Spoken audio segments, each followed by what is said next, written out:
Hello guys, this is your Take-Home Kusinero at their service po ulit.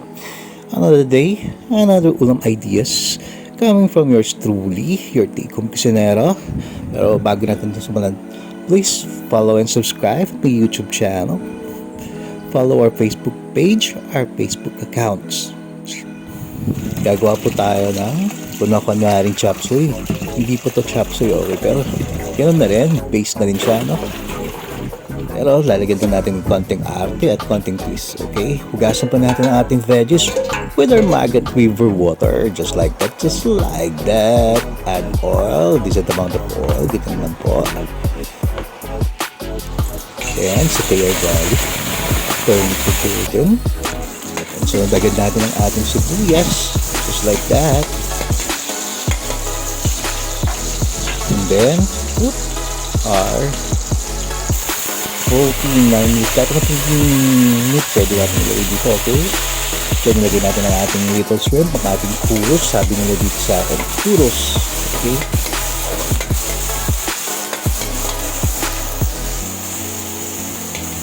Then, turn it to golden. Then, sa separate bowl, lagay tayo ng 3 tablespoons of curry powder, like our cornstarch that is over to water.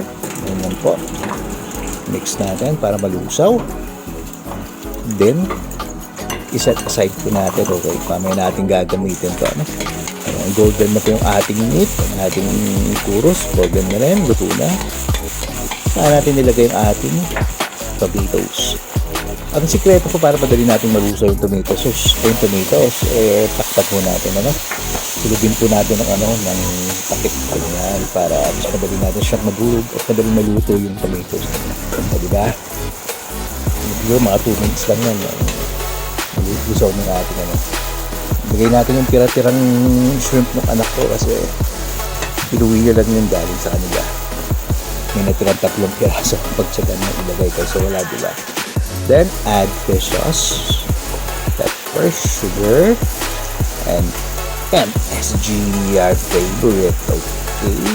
Then, oyster sauce, and small amount of soy sauce. Yan po. Sugar and pepper. Then, nilagay na po natin yung ating broth or water kung wala kang broth. Okay? Broth po yung pakulan po natin ng pork, okay? Yan. Kulo-kulo, ilagay na po natin ang ating vegetables. Ang ganda-ganda. Green. Yan. Mix natin mabuti. Esensya na po. 1 hand lang kasi kaya hindi maayos ang pagkakahalo. Ayan. Pero pagtsagaan nyo na po. 1-man army lang po tayo. Ikaw na ang videographer. Ikaw pa editor. Ikaw pa ang